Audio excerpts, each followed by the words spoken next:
Is good enough? This is for me is a constant quarterback question in the NFL. And it's kind of the bucket I've always argued you don't really want to end up in that bucket. I'm not saying that's where Brock is. I think that's the question that's left. There's no more question about whether he's good. The question is he great? And the question is can he engineer a team that's a little bit less eye-poppy? But those are the quarterbacks right now, I'd say he's at minimum arrived at Cousinsville, Dakville. Right. Kyler Murray, Jared Goff. Sure, Jared Goffville. I think that's a good one. Yeah. And yes, largely these guys do get the contract. Sometimes it's with a different team, right? Jared Goff got given up on by the Rams. Cousins has been let go twice. When you've got a good quarterback, you know you're relevant, you know you're a playoff contender, but I'd also argue those teams know you're probably not going to win the Super Bowl. Like Atlanta's not like, we're going to win the Super Bowl. Dallas, I mean. Well, Dallas thinks. When was the last time that they were in the conference championship game? But they're myopic. The Dallas Cowboys are the definition but they're, I think, a great delusional. comp because they paid Dak thinking exactly what you're talking about, which Dak is good enough to get us there. And yes, the owner and the owner's son, they're overreaching, and the team always seems to be, 10-3. Here comes Dallas, and then the late December and January fade. But I think they're a perfect example of thinking that their quarterback is good enough, but then he's not. But it was more reasonable the last time that they paid him than it is now. If they pay him. If you ask Cowboy fans. Yeah. But, the favorite in that debate is that he's going to get paid again. Because he's gonna go out there this year, and he's got CeeDee Lamb, and he's going to put up, like, if you want to go back in time, go look at Dak's numbers last year. If you're a numbers person, Dak was the best quarterback in the league. Sure. Period. It's great. Numbers are great when you throw it 42 times a game. And you make all of your stats build up in the game against the crappy teams. Like if you take Dak against the New York Giants last year, he's the best quarterback who's ever played the game ever. But if you put him against the 49ers each year, you're like, this guy's a chump. So, and that's kind of what I'm getting at. Because what you risk when you let that quarterback go, you risk losing your relevancy. Like the Vikings were relevant within the last couple of years. They went 13-3 2 years ago. Right. Then they lost a playoff game. Then Cousins got hurt. You have a bad year. You let him walk, and I'd argue the Vikings, they're probably predicted to be fourth in that division now. It's a rebuild for sure. You left your relevancy at the door. And so that's when you leave your good quarterback, but the effort is to be great. I know that Garoppolo's a punchline now, but it's what the Niners did a couple of years ago. They're good. They went for great. And they missed. And then they found it. Tripped and fell into a pot of gold. Totally. We think. Well, it's been a pot of gold so far. Yeah. Is good enough? Yes. And good is good enough because their team is good enough. And if they go through this year and they don't win the Super Bowl, then, it might be Brock's fault. It might be Kyle's fault or everyone else's fault. But I would guess that they're not going to go 8-9. And if they go 8-9 and everyone is healthy, then you've got problems. If Christian and George and Debo and Brandon, if he plays, and Trent and Brock, if they're all playing and Warner and all the rest of them, if they're all healthy and they go 8-9, well, then we're all going to be scratching our collective heads. That would be weird. That would be really, really weird. Yeah. So is good enough? Yes, good is good enough right now because you have a lot of talent around him. And like last year, Brock was good. He was even great, you could say. He didn't have more than a couple of shaky games, and the one against Baltimore on Christmas we all look at, big deal. That's 1 of 17. He was good. He actually was great. And was it good enough? Yeah, it was good enough to get you to the overtime of the Super Bowl, and someone had to lose it, and you lost it to the greatest quarterback of modern football, maybe. So is good enough? Yeah, good is good enough. I tend to agree with you, but I think, and it's the reason I'm asking the question today, and you can certainly weigh in, 888-957-9570, I think that's what this year is actually all about. I think that's what this year is all about. Like, sure, Niners are good, win the Super Bowl. That's just standing there. That's at the start of every week one. But while we're all distracted by contract holdout and going to whichever Twitter feed we want to find out that they've moved from the 1 yard line to the half-yard line. Right. While we're all distracted by that, I think that that's what this season's going to be all about. I think this season's going to be all about Brock Purdy because that's what the season's always about. That's what NFL football is now about. It's about the quarterback. Why else would you be handing out a quarter of your cap to one player? It's about the quarterback. And we are living in an age where the rules have been structured in a way and the athleticism that's being provided at that position means that the bar is very high. Let's pretend that what we saw in the preseason is real. Caleb Williams, going to be a star. Jaden Daniels, going to be a star. Bo Nix just got named the starter, and Bo Nix is going to be a thing. And Herbert's now got a coach, and there's already Mahomes and Allen and Jackson and Jordan Love and Dak Prescott and Jared Goff and Kirk Cousins and Matthew Stafford and Kyler Murray. Like, dude, I just named half the league has quarterbacks that all I need to do is use their first name. And you know exactly who I'm talking about. And so this guy who has already shown people he's good, I hear all over the place, tucked into so many different football points right now, that a lot of you still don't really buy that he's great.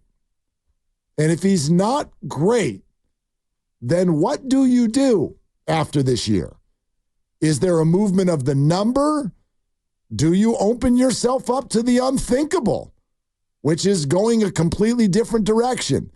I find that to be almost laughable at this hour, but we have a whole season to watch. Of course.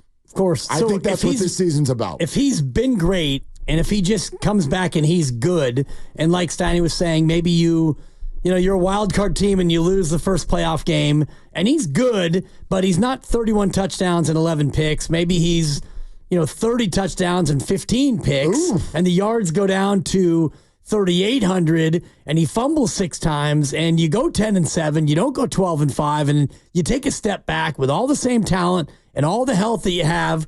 Well, then I still think you keep him, but the number probably goes down. Maybe he doesn't reset the market, but he still gets big quarterback money because I believe that Kyle Shanahan is 100% sure that Brock Purdy is the dude. Brock Purdy understands what Kyle wants. He processes very quickly. He can make all the throws. He makes good decisions. I think that Kyle thinks that Brock Purdy is the dude. I agree with you. So then it comes down to what's that number going to be? Okay, but does that feel good to fans? Not that matters, not that goes into the contract negotiation. But I guess what I'm saying here is, so Fred Warner did the thing last week where he's like, he's one of the best in the game. He's going to be, soon to be the unquestioned best QB in the game. And everybody collectively went, okay, Fred. All right, Fred, it's your teammate. Exactly. We're gonna gas him up. I mean, you could have hid yourself a little bit more than that. Because what I think people really think is, well, the Niners have a good quarterback, but there's no chance that he's ever Mahomes, Allen, or Jackson. And in fact, I watched in fewer games Jordan Love pop in a way last year that made people go, and Brock's ceiling is not even that. And Jordan Love has played nowhere near as many games as Brock Purdy. He's had nowhere near as much success. And no matter what the hell it looked like for 3.5 quarters, they played head-to-head, and Brock made the plays in the end, and Jordan did not, and Jordan lost. But if I offered to 49er fans right now, next 10 years, Brock or Jordan, who do you want? Be a hell of a debate. And so because Jordan's a first-round draft pick, because he has different measurables, I think a lot of people have accepted Brock Purdy's good, but he's never going to be those guys. And if you accept that, that's sort of my question. You good with that? Are you cool with 8 years of like, yeah, our guy's good?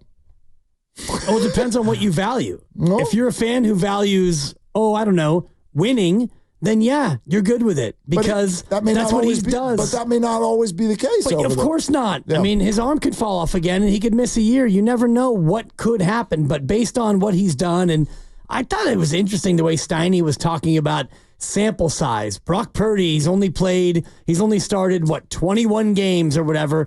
At what point do we look at a sample size and say, I'm comfortable now with that as a sample? And that to me becomes a sliding scale based on how you want to frame an argument, because what you've seen from Brock so far, and you mentioned it yesterday, he's got 4 playoff wins, which is as many as Jimmy Garoppolo. He's one behind Allen. He's ahead of, the reigning MVP Lamar Jackson. He's ahead of Dak. He's ahead of Kirk Cousins. He's ahead of so many other quarterbacks who've had a bigger sample than Brock Purdy. So how do you really want to frame it? Do you want to look at Brock and say, I'm going to need 60 games before I really think about Brock Purdy? And it's kind of like what we saw with, other sports and other samples. You could sometimes look at it and go, okay, I can see it. I don't need to see 80 games of this guy to know what I see. Well, this is such a great question, because if you're going to bring up sample size, I can fire so many different holes in that comment. Nobody is sample sizing C.J. Stroud. Exactly. He doesn't have near the starts that Brock Purdy has. You mentioned Caleb Williams. People are already falling over themselves. He hasn't played in the NFL yet. A game. 0 games. Correct. Jaden Daniels, Bo Nix, Caleb Williams. All those guys. No games combined. C.J. Stroud, less than a full season of football. Right. And 2 playoff games. And you would never hear anyone go to your fantasy draft. No one is going to go, well, let's hold the front door here on C.J. Stroud. Careful. Let's get another year or 2 or 5 before we really decide if he's good. No one would ever say that. It's because we inject our bias into everything. And draftism, right? Like we've been over all that for sure. So I guess the question is twofold. Do you think that Brock Purdy can ever legitimately be a part of that elite group? And if your answer is no, that Brock Purdy's ceiling is just like a really awesome B+, and that's his career, you're just a strong B+. You're Dak or Jared Goff. Are you like, let's ride? Or are you thinking, boy, $60 million feels a little hot for that? I'm of the camp of let's ride, because you know who is Captain B+, but he's probably going to be a Hall of Famer? It's Russell Wilson. He's the king of the B+, because you look at what he did in Seattle, and a lot of that was built on a very good defense, and you had beast mode in the backfield. Russell Wilson didn't really carry you to many of those big-time games. He was a very good quarterback. He made plays. He got the offense to where they needed to be, and they won games because they had an unbelievable home field advantage. They had a great defense. They had a good run game. They had an identity, and he was a good quarterback. I mean, it's a fair point. He's thrown for 4,000 yards 4 times in his career. Okay. And that's great. But that comes more than half of his years. He does not throw for 4,000 yards. And if you look at his first 5 years of his career, 11-5, 13-3, 12-4, 10-6, 10-5-1, 5 years of unbelievable football as a team. Yeah. And like you said, only 2 of those 5 years he went over 4,000 yards. So for me, he's Captain B+. The stats are good. I mean, he's gone well over 30 touchdown passes. 1, 2, 3, 4, 5 times. Career quarterback rating of 100. Russell was great. But Brock is on a pace, and I know it's early. He's on pace to be even better than that. And this guy's a Hall of Famer. Right. But he's a B+, in my opinion. Okay, and that's a fair opinion. Yeah.